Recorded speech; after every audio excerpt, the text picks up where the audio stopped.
அல்லாஹ்வுடைய தூதர் ஸல்லல்லாஹு அலைஹி வஸல்லம் தஜ்ஜாலுடைய அடையாளங்களை குறித்து சொன்ன விஷயங்களை நாம் இப்போது பார்ப்போம். தஜ்ஜாலுடைய அடையாளங்களில் ஒன்று இமாம் புகாரி அவர்கள் பதிவு செய்கிறார்கள், நிச்சயமாக அல்லாஹ்வை பற்றி உங்களுக்கு தெரியும், அவன் ஒரு கண் ஊனமானவன் அல்ல. அல்லாஹ் ஒரு கண் ஊனமானவன் அல்ல. ஆனால் தஜ்ஜால் வலக்கண் திராட்சை, வலக்கண் சுருங்கிய திராட்சையை கொண்டிருக்கும். அவனுடைய வலக்கண் சுருங்கிய திராட்சை எந்த வடிவத்தில் இருக்கிறதோ அது போன்று ஊனமிட்டு இருக்கும் என்று அல்லாஹ்வுடைய தூதர் ஸல்லல்லாஹு அலைஹி வஸல்லம் சொன்னார்கள். அல்லாஹ்வுடைய தூதர் ஸல்லல்லாஹு அலைஹி வஸல்லம் அவர்கள் அவன் ஒரு கண் ஊனமானவன் என்று பல ஹதீஸ்களிலே தெரிவித்திருக்கிறார். அதாவது ரெண்டு கண்ணும் இருக்கும். இன்னைக்கு பயமுறுத்துற மாதிரி நெத்தியில கண் இருக்கும்லாம் கிடையாது. தஜ்ஜாலுக்கு நெத்தியில கண் இருக்கும் சில பேர் சொல்ற மாதிரிலாம் கிடையாது. இரண்டு கண்ணுமே இருக்கும். அந்த ஒரு கண் அதுல ஊனமா இருக்கும், ஒரு கண் ஊனமாக இருக்கும். அடுத்து அல்லாஹ்வுடைய தூதர் ஸல்லல்லாஹு அலைஹி வஸல்லம் சொன்னார்கள், இமாம் புகாரி அவர்கள் பதிவு செய்கிறார்கள், தஜ்ஜாலுடைய இரு கண்களுக்கிடையே காஃபிர் என்று தெளிவாக எழுதியிருக்கும். தஜ்ஜாலுடைய இரு கண்களுக்கிடையே காஃபிர் என்று தெளிவாக எழுதியிருக்கும். ஸல்லல்லாஹு அலைஹி வஸல்லம் சொன்னார்கள், எழுத படிக்க தெரியாத எல்லா மூமின்களும், எழுத தெரிந்த எழுத படிக்க தெரியாத எல்லா மூமின்களும் அதை வாசிப்பார்கள் என்று அல்லாஹ்வுடைய தூதர் ஸல்லல்லாஹு அலைஹி வஸல்லம் சொன்னார்கள்.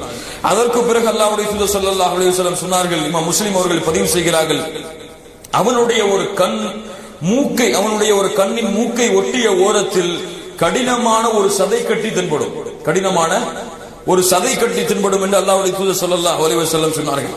இன்னும் பல அவன் சிவந்த நிறமுடையவனாக இருப்பான், வெள்ளை கலந்த சிவந்த வெள்ளை கலந்த சிவந்த நிறமுடையவனாக இருப்பான் என்று அல்லாஹ்வுடைய தூதர் ஸல்லல்லாஹு அலைஹி வஸல்லம் அவர்கள் சொன்னார்கள். இப்போ தமீமுத்தாரி அறிவிக்கக்கூடிய ஹதீஸை நாம் இப்போது பார்ப்போம். ஸல்லல்லாஹு அலைஹி வஸல்லம் அவர்கள் ஒரு முறை சொன்னார்கள், அஸ்ஸலாத்துல் ஜாமிஆ, தொழுகைக்கு நீங்கள் விரைந்து ஜமாஅத்துடைய தொழுகைக்கு வாருங்கள். அதாவது ஃபர்தான தொழுகை இல்லை, இது விசேஷமான ஒரு தொழுகை, ஜமாஅத்துடைய தொழுகைக்கு நீங்கள் விரைந்து வாருங்கள் என்று அல்லாஹ்வுடைய தூதர் ஸல்லல்லாஹு அலைஹி வஸல்லம் அறிவிப்பதை செவியுற்று நான் பள்ளிவாசலுக்கு சென்றேன். ரசூலுல்லாஹி ஸல்லல்லாஹு அலைஹி வஸல்லமோடு தொழுது முடித்ததும் நபி ஸல்லல்லாஹு அலைஹி வஸல்லம் சிரித்துக் கொண்டு மிம்பரில் அமர்ந்திருந்தார்கள். ஒவ்வொருவரும் தொழுத இடத்திலே அமர்ந்திருந்தார்கள். ரசூலுல்லாஹி ஸல்லல்லாஹு அலைஹி வஸல்லம் அவர்கள், நான் உங்களை ஏன் கூட்டினேன் என்பதை நீங்கள் அறிவீர்களா என்று கேட்டார்கள். இப்ப சஹாபாக்கள் சொன்னாங்க, அல்லாஹு வ ரசூலுஹு அஅலம், அல்லாஹ்வும் அல்லாஹ்வுடைய தூதரும் தான் நன்கறிந்தவர்கள். அப்போது சொன்னார்கள், அச்சமூட்டவோ ஆர்வமூட்டவோ உங்களை நான் கூட்டவில்லை. தமீமுத்தாரி அவர்கள் கிறிஸ்தவராக இருந்தார், அவர் இஸ்லாத்தை ஏற்றுக்கொண்டார். தஜ்ஜால் பற்றி நான் உங்களுக்கு கூறி வந்ததற்கேற்ப அவர் ஒரு செய்தி என்னிடத்திலே கூறினார். அவர் என்ன சொன்னார் என்றால், லக்கும் சுகாம் ஆகிய கோத்திரத்தை சேர்ந்த 30 நபர்களோடு நான் கடலிலே பயணமானேன். ஒரு மாதம் அலைகளால் நாங்கள் அலக்கடிக்கப்பட்டோம். ஒரு மாதம் கடல் அலைகளால் நாங்கள் அலக்கடிக்கப்பட்டு கொண்டிருந்தோம். சூரியன் மறையும் நேரத்தில் ஒரு தீபகற்பத்தில் நாங்கள் ஒதுங்கினோம். நல்ல கவனமா கேளுங்க, இதுல இருந்து தான் கேள்வி வரும் அதிகமா. தீபகற்பத்திலே நாங்கள் ஒதுங்கினோம். சிறு கப்பலில் ஏறி தீபகற்பத்தை நுழைந்தோம். அந்த வேறொரு கப்பல்ல ஏறி தீபகற்பத்தை நாங்கள் அடைஞ்சிட்டோம். அப்போது அதிகமான மயிர்களை கொண்ட ஒரு பிராணி எங்களை எதிர்கொண்டது, எங்களை அழைத்தது. அதிகமான மயிர்கள் இருந்ததால் அப்பிராணியின் மலப்பாதை எது, சிறுநீர் பாதை எது என்று எங்களுக்கு அடையாளம் தெரிய முடியாத அளவுக்கு அதிகமான மயிர்கள் அந்த விலங்கினத்திற்கு இருந்தது. அப்போது நான் உனக்கு கேடு உண்டாகட்டும், நீ என்ன பிராணி என்று கேட்டோம். அப்போது நான் ஜஷஷா என்ற பிராணி கூறியது, நீங்கள் இந்த மடத்தில் உள்ள மனிதனிடம் செல்லுங்கள், அவர் உங்களை பற்றி அறிவதில் மிக ஆர்வமுடையவராக இருக்கிறார் என்று கூறி அனுப்பியது. அப்போது நாங்கள் வேகமா போய் அந்த மடாலயத்தை அறிஞ்சோம். அப்போ ஒரு பருமனான ஒரு மனிதனை பார்த்தோம், நல்ல குண்டா ஒரு மனிதன். அவனை போன்ற ஒரு படைப்பை இதுவரை நாங்கள் பார்த்ததே இல்லை. அவனுடைய கரண்டை கால்களும் முட்டுக்கால்களும் இரும்பினால் கட்டப்பட்டிருந்தது. கரண்டை கால்களும் முட்டுக்கால்களும் இரும்பினால் கட்டப்பட்டிருந்தது. கழுத்துடன் தலை சேர்ந்து கட்டப்பட்டிருந்தான். உனக்கு கேடு உண்டாகட்டும், ஏன் இந்த நிலை என்று கேட்டோம். அப்போது அந்த மனிதன், என்னை பற்றி அறிய சக்தி பெற்று விட்டீர்கள், எனவே நீங்கள் யார் என்று கேட்டான். நான் அரபியர்கள் என்று கூறியவுடன் நாங்க எப்படி வந்தோம்னு சொல்றோம். அப்ப இந்த விலங்கினம் எங்களை பார்த்துச்சு, உங்கள்ட்ட அனுப்பிச்சோம் நாங்க சொன்னோம். யார் அறிவிக்கிறா? தமீமுத்தாரி சொல்லிக்கிட்டே வராங்க, சொல்ல அப்படி சொல்றாங்க. அப்போ சொன்னா, பைசான் என்ற இடத்தில் பேரிச்ச மரங்கள் பலன் தருகின்றனவா? அவன் கேட்ட முதல் கேள்வி. அப்போது சொன்னார்கள், ஆம் பலன் தருகிறது. அப்ப சொன்ன தஜ்ஜால், விரைவில் அங்குள்ள மரங்கள் பயனளிக்காமல் போகும், விரைவில் அங்குள்ள மரங்கள் பயனளிக்காமல் போகும். தபர்ரியா என்ற ஏரியை பற்றி எனக்கு கூறுங்கள் என்று இரண்டாவது கேள்வி கேட்கிறான். அப்போது அதில் தண்ணீர் உள்ளதா என்று கேட்டான். அதில் அதிகமான தண்ணீர் உள்ளது என்று நாங்கள் கூறினோம். அதற்கு அவன் விரைவில் அந்த தண்ணீர் வற்றும் என்று கூறினான். அதற்கு பிறகு கேட்டான், சுக்கூர் என்ற நீரூற்றில் தண்ணீர் உள்ளதா? அப்போது சொன்னோம், தண்ணீரால் மக்கள் விவசாயம் செய்கிறார்களா என்று கேட்டான். அதற்கு நாங்கள் ஆம் என்றோம், தண்ணீர் அதிகமாகவே உள்ளது, அதில் விவசாயம் செய்கிறார்கள் என்றோம். அதற்கு பிறகு அவன் கேட்டான், உம்மி சமூகத்தில் தோன்றக்கூடிய நபியின் நிலை என்ன என்று கேட்கும் பொழுது, அவர் தோன்றிவிட்டாரா, அவர் மக்காவில் இருந்து மதீனாவிற்கு வந்து விட்டாரா என்று கேட்டான். நாங்கள் ஆம் என்றோம். அரபுகள் அவருடன் போர் செய்தார்களா என்று கேட்டான். நாங்கள் ஆம் என்றோம். அதற்கு பிறகு நீங்கள் அவருக்கு கட்டுப்படுவதே நல்லது என்று கூறினான். நான் இப்போது என்னை பற்றி கூறுகிறேன் என்று கூறி, நான் தான் தஜ்ஜாலாவேன், வெகு விரைவில் எனக்கு அனுமதி வழங்கப்படலாம், அப்போது நான் வெளியே வருவேன், பூமி முழுவதும் பயணம் செய்வேன், 40 நாட்களில் எந்த ஊரையும் நான் அடையாமல் இருக்க மாட்டேன். ஆயினும் மக்கா மதீனா ஆகிய 2 ஊர்களை தவிர அவ்விரு ஊர்களிலும் எனக்கு விளக்கப்பட்டுள்ளன. நான் நுழையும் போதெல்லாம் ஒரு மலக்கு தன்னிடத்தில் இருக்கக்கூடிய வாளை வைத்துக் கொண்டு என்னை விரட்டி கொண்டே இருப்பார். 2 ஊரிலும் என்னால் நுழைய முடியாது என்று கூறி அல்லாஹ்வுடைய தூதர் ஸல்லல்லாஹு அலைஹி வஸல்லம் இடத்திலே இந்த சம்பவத்தை கூறுகிறார்கள். அதற்கு பிறகு ரசூலுல்லாஹி ஸல்லல்லாஹு அலைஹி வஸல்லம் தன்னுடைய கைத்தடியால் சொல்லிக் கொண்ட ரசூலுல்லாஹ் மிம்பர்ல தட்டுறாங்க, இது மதீனா தைபா தூய நகரம், இது தைபா தூய நகரம், இது தைபா என்று கூறிவிட்டு, இதே விஷயத்தை முன்பே நான் உங்களிடம் கூறியிருக்கிறேன் அல்லவா என்று மக்களிடத்திலே கேட்டார்கள். மக்கள் ஆம் என்று சொன்னார்கள்.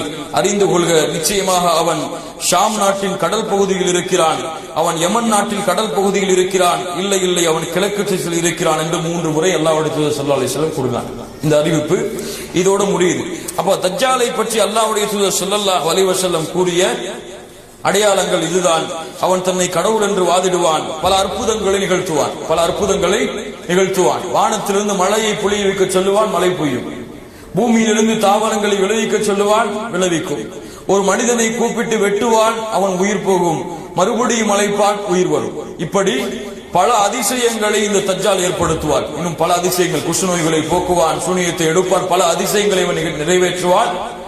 இவனுக்கு பின்னால் அதிகமாக துருக்கிகள் செல்லுவார்கள். இவனுக்கு பின்னால் அதிகமாக துருக்கிகள் செல்லுவார்கள், அதிகமாக பெண்கள் செல்லுவார்கள். இவனுடைய அதிசயத்திற்கு பின்னால் யார் செல்லுவார்கள்? அதிகமாக பெண்கள் தான் சொல்லுவார்கள். இன்னும் பார்க்கிறோம், யாராவது ஒரு மேஜிக்கை காமிச்சிட்டாலே பெரிய அவுளியா ஆன மாதிரி அவர் பின்னாடி பெண்கள் கூட்டம் போறதை பார்க்கிறோம். இதை பார்த்தவுடன், பெண்கள் கூட்டம் அதிகமாக பார்த்ததை உடன் ஆண்கள் எல்லாம் வீடுகளுக்கு வேக வேகமாக வந்து தங்களுடைய மனைவிமார்களையும் தங்களுடைய பிள்ளைகளையும் கயிற்றால் கட்டி விடுவார்கள். எங்க போயிருவாங்களோன்னு பயந்து கயிற்றாலும் கம்பிகளாலும் அவர்களை கட்டி பிணைத்து விடுவார்கள். அந்த அளவு இவனுடைய குழப்பம் இருக்கும். இவனை பலஸ்தீனிலே ஒரு இடத்திலே வைத்து, துர் என்ற ஒரு இடத்திலே, லுத் என்ற ஒரு இடத்திலே வைத்து ஈசா அலைஹிஸ்ஸலாத்து வஸ்ஸலாம் அவர்கள் கொல்லுவார்கள் என்று அல்லாஹ்வுடைய தூதர் ஸல்லல்லாஹு அலைஹி வஸல்லம் அவர்கள் சொன்னார்கள்.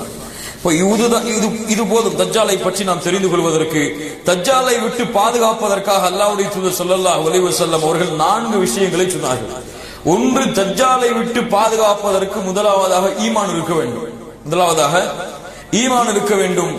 இரண்டாவது, ஒவ்வொரு அத்தஹியாத்துடைய தொழுகையிலும் அல்லாஹ்வுடைய அத்தஹியாத்துடைய நிலைமையில் அல்லாஹ்வுடைய தூதர் ஸல்லல்லாஹு அலைஹி வஸல்லம் தஷஹ்ஹுடைய அந்த நிலைமையில் அல்லாஹும்ம இன்னி அஊது பிக மின் ஃபித்னத்தி மஸீஹித் தஜ்ஜால் என்ற ஒரு துஆவை அல்லாஹ்வுடைய தூதர் ஸல்லல்லாஹு அலைஹி வஸல்லம் ஒவ்வொரு தொழுகையிலும் ஓதச் சொன்னார்கள். இது இரண்டாவது. மூன்றாவது, சூரத்துல் கஹ்ஃபுடைய முதல் 10 வசனங்களையும் கடைசி 10 வசனங்களையும் யார் மனனம் செய்கிறார்களோ அவர்களுக்கு தஜ்ஜாலுடைய சோதனையிலிருந்து பாதுகாப்பு கிடைக்கும் என்று சொன்னார்கள். தஜ்ஜாலை நீங்கள் கண்டால் சூரத்துல் கஹ்ஃபுடைய முதல் 10 வசனங்களை நீங்கள் ஓதுங்கள் என்று அல்லாஹ்வுடைய தூதர் ஸல்லல்லாஹு அலைஹி வஸல்லம் சொன்னார்கள். நான்காவது, மக்கா மதீனாவிலே அடைக்கலமாகுது.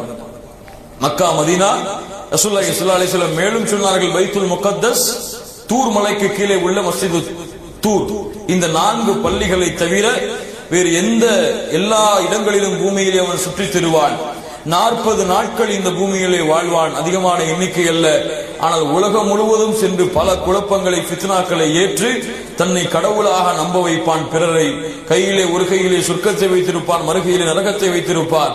யார் அவனுடைய சொர்க்கத்திலே நுழைகிறார்களோ அவன் நரகத்திலே நுழைவார்கள், யார் அவனுடைய நரகத்திலே நுழைகிறார்களோ அவர்கள் சொர்க்கத்தில் நுழைவார்கள் என்று அல்லாஹ்வுடைய தூதர் ஸல்லல்லாஹு அலைஹி வஸல்லம் சொன்னார்கள். இவன் பலஸ்தீனில் உத் என்ற இடத்திலே ஈசா அலைஹிஸ்ஸலாத்து வஸ்ஸலாம் அவர்களால் கொல்லப்படுவான். இது போதும் தஜ்ஜாலை பற்றி ரசூலுல்லாஹி ஸல்லல்லாஹு அலைஹி வஸல்லம் கூறியது. இரண்டாவதாக ஈசா அலைஹிஸ்ஸலாத்து வஸ்ஸலாம் அவர்கள் இறங்குவார்கள். ஈசா அலைஹிஸ்ஸலாத்து வஸ்ஸலாம் அவர்கள் அல்லாஹ்வால் அனுப்பப்பட்ட ரசூலுல்லாஹி ஸல்லல்லாஹு அலைஹி வஸல்லம் அவர்களுக்கு முன்னால் அனுப்பப்பட்ட நபிமார்களில் ஒருவர். ரசூலுல்லாஹி ஸல்லல்லாஹு அலைஹி வஸல்லம் அவர்களுடைய காலத்திற்கு முன்னால் அனுப்பப்பட்ட இவர்கள் கொல்லப்படவில்லை, இவர்கள் கொல்லப்படவும் இல்லை, சிறுவையில் அடைக்கப்படவும் இல்லை. அல்லாஹ் ரப்புல் ஆலமீன் தெளிவாக சொல்கிறான், வமா கதலூஹு வமா ஸலபூஹு, இவர் கொல்லப்படவும் இல்லை, சிலுவையில் அறையப்படவும் இல்லை, வலாக்கின் சுப்பிஹ லஹும், இவரை போன்ற ஒரு தோற்றமாக மாற்றப்பட்டார் ஒருவர் என்று அல்லாஹ் ரப்புல் ஆலமீன் சொல்கிறார். வமா கதலூஹு யகீனா, உறுதியாக இவர் கொல்லப்படவில்லை, பல் ரஃபஅஹு அல்லாஹு இலைஹி, அல்லாஹ் ரப்புல் ஆலமீன் தன்னிடத்திலே இவரை உயர்த்தி கொண்டான் என்று அல்லாஹ் ரப்புல் ஆலமீன் குர்ஆனிலே சொல்கிறான். ஈசா அலைஹிஸ்ஸலாத்து வஸ்ஸலாமுடைய அந்த சந்திப்பை ரசூலுல்லாஹி ஸல்லல்லாஹு அலைஹி வஸல்லம் மிஅராஜுடைய பயணத்திலே சந்தித்தார்கள். அவருடைய அங்க அடையாளங்களை சொன்னார்கள். அவர் உயரமானவராகவும் இருக்க மாட்டார், குட்டையானவராகவும் இருக்க மாட்டார், நடுத்தர உயரமுள்ளவராக இருப்பார், சிவந்த நிறமுடையவராக இருப்பார். அவருடைய தலைமுடி நீளமானதாக நேரானதாக இருக்கும், தலைமுடி நீளமானதாக நேரானதாக இருக்கும். இவர் பலஸ்தீனிலே உள்ள திமஸ்கு தேசத்திலே உள்ள வெள்ளை மனாராவின் மீது இறங்குவார். இவர் ஈசா அலைஹிஸ்ஸலாத்து வஸ்ஸலாம் அவர்கள் திமஸ்கு தேசத்திலே உள்ள வெள்ளை மனாராவை, இன்னும் இருக்கு அந்த வெள்ளை மனாரா, அந்த வெள்ளை மனாராவின் மீது அவர் இறங்குவார். இரண்டு ஆடைகளை உடுத்துக் கொண்டு மலக்குகளுடைய ரெக்கையில் தன்னுடைய கையை வைத்துக் கொண்டு அவர் இந்த பூமியில் இறங்குவார். அவர் இறங்கிக் கொண்டிருக்கும் பொழுதுதான் யார் தொழுகை நடத்திக் கொண்டிருப்பார்? மஹதி அலைஹிஸ்ஸலாத்து வஸ்ஸலாம் தொழுகை நடத்திக் கொண்டிருப்பார்கள். அல்லாஹ்வுடைய தூதர் ஸல்லல்லாஹு அலைஹி வஸல்லம் சொன்னார்கள், கைஃப அன்தும் இதா நஸல இப்னு மரியம், மரியமுடைய மகனான ஈசா அவர்கள் இறங்கும் பொழுது எப்படி இருக்கும், அது எப்படிப்பட்ட காட்சியாக இருக்கும்? ஃபீக்கும் மரியம் ஃபீக்கும் வ இமாமுக்கும் மின்கும், உங்களுடைய இமாமும் அப்போது இருக்கும் பொழுது. யார் இமாம்? மஹதி அலைஹிஸ்ஸலாத்து வஸ்ஸலாம்.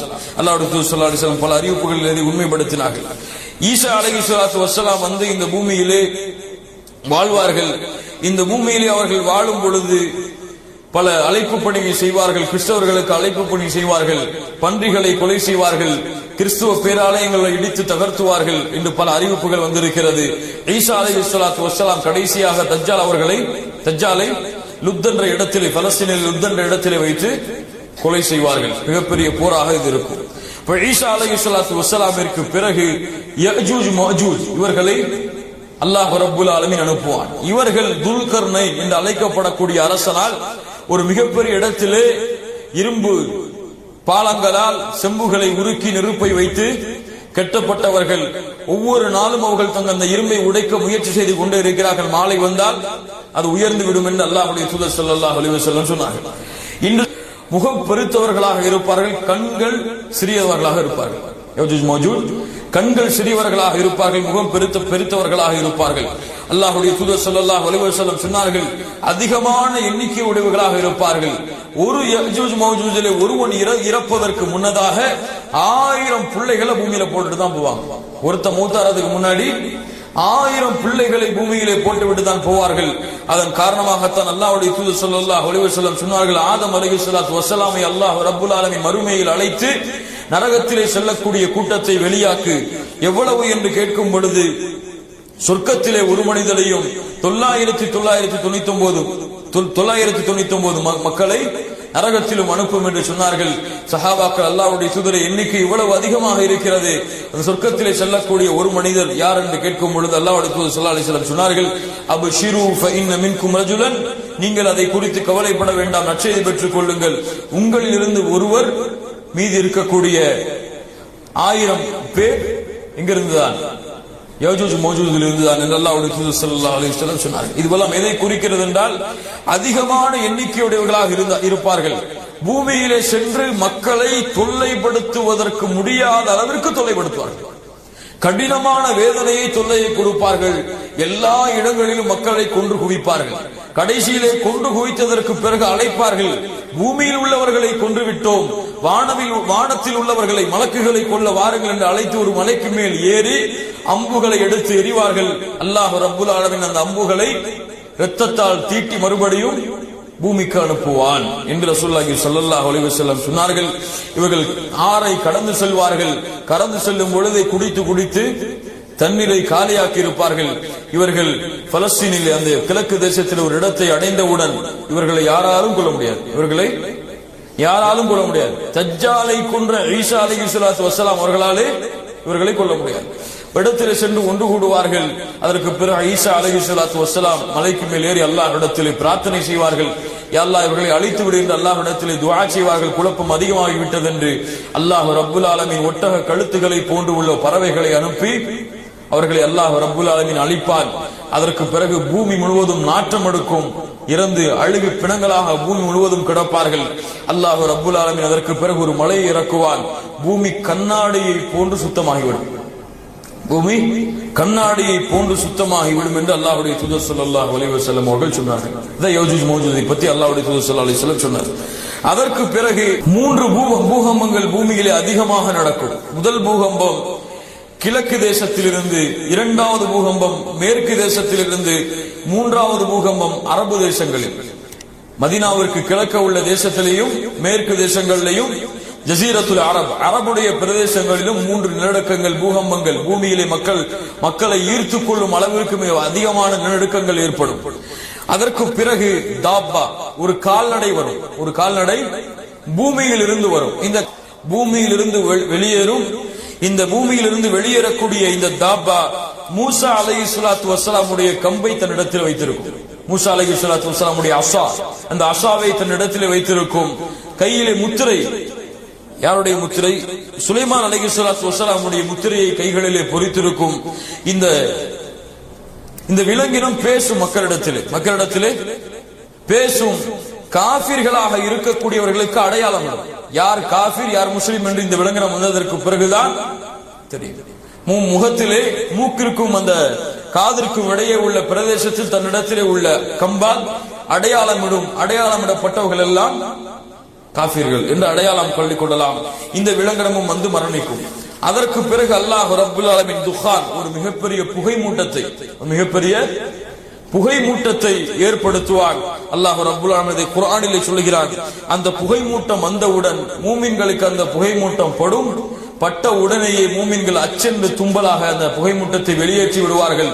காஃபிர்களுக்கு அந்த புகை மூட்டம் பட்டுவிட்டால் உடம்பெல்லாம் ஊதி வெடித்து விடுவார்கள். அல்லாஹ் பாதுகாப்பான. உடம்பெல்லாம் ஊதி வெடிமாகி விடுவார்கள். அதற்கு பிறகு அல்லாஹ் ரப்புல் ஆலமீன் சூரியனை மேற்கிலிருந்து உதயம் செய்வார். இதுவரைக்குத்தான் அல்லாஹ்விடத்திலே பாவ மன்னிப்பு ஏற்றுக்கொள்ளப்படும். இதுவரைக்கும் தான் செய்த பாவங்களுக்கு, குற்றங்களுக்கு, ஈமானுக்கு பாதுகாப்பு கிடைக்கும். சூரியன் உதயமாகி விட்டால் முடிந்தது. அல்லாஹ்வுடைய தூதர் ஸல்லல்லாஹு அலைஹி வஸல்லம் சொன்னார்கள், லா தகூமு ஸஆ ஹத்தா தத்லுஅ அஷ்-ஷம்ஸு மின் மக்ரிபிஹா. கிழக்கு மேற்கிலிருந்து சூரியன் உதிக்காத வரை மறுமை ஏற்படாது.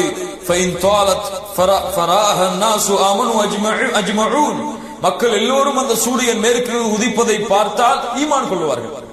எல்லோருமே ஈமான் கொள்வார்கள். அல்லாஹ் ரப்புல் ஆலமீன் சொல்லுவதை பாருங்கள். லா யன்ஃபஉ நஃப்ஸன் ஈமானுஹா. அவர்களுடைய ஈமான் எந்த பலனையும் கொடுக்காது. அது வரைக்கும் தான் ஈமான் கொள்ள வாய்ப்பு இருக்கும். தௌபாவிற்கு வாசல் திறக்கப்பட்டிருக்கும். அதற்கு பிறகு கடைசியாக ஒரு நெருப்பு யமன் தேசத்திலிருந்து கிளம்பி மக்கள் எல்லோரையும் மாஷரை நோக்கி ஒன்று திரட்டும். அப்போது அல்லாஹ் ரப்புல் ஆலமீன் மறுமை ஏற்படுத்துவான். இந்த மறுமையுடைய 10 அடையாளங்களாக அல்லாஹ்வுடைய தூதர் முஹம்மது ரசூலுல்லாஹ் ஸல்லல்லாஹு அலைஹி வஸல்லம் கூறிய அடையாளங்கள். கண்ணியத்துக்குரியவர்களே, இந்த 10 அடையாளங்களும் இந்த சமூகத்திற்கு மிக சமீபத்தில் இருக்கிறது. ஒவ்வொரு அடையாளங்கள் நடந்துவிட்டால் அடுத்தடுத்து அல்லாஹ் ரப்புல் ஆலமீன் மறுமையை ஏற்படுத்துவதற்கு ஆயுத்தமாகி விடுவான். அதற்கு பிறகு சூர் ஊதப்படும். மக்கள் எல்லோரும் மரணிப்பார்கள். 2வது சூர் ஊதப்படும். மக்கள் எல்லோரும் அல்லாஹ் ரப்புல் ஆலமீனுக்கு முன்னால் ஒன்று கூட்டப்படுவார்கள். உலக வாழ்க்கை, இந்த பூமியுடைய அமைப்புகள் அதோடு முடிந்தது. குல்லு மன் அலைஹா ஃபான் வ யப்கா வஜ்ஹு ரப்பிக துல் ஜலாலி வல் இக்ராம். பூமி உலகம் அழிக்கப்பட்டால் அல்லாஹ்வுடைய முகத்தை தவிர மற்ற எல்லாம் இந்த பூமியிலிருந்து மறைந்துவிடும். அதற்கு பிறகு அல்லாஹ் ரப்புல் ஆலமீன் மட்டும்தான் எஞ்சியிருப்பான். قولي هذا واستغفر الله لي ولكم واستعفي عني عنكم. السلام عليكم ورحمة الله وبركاته.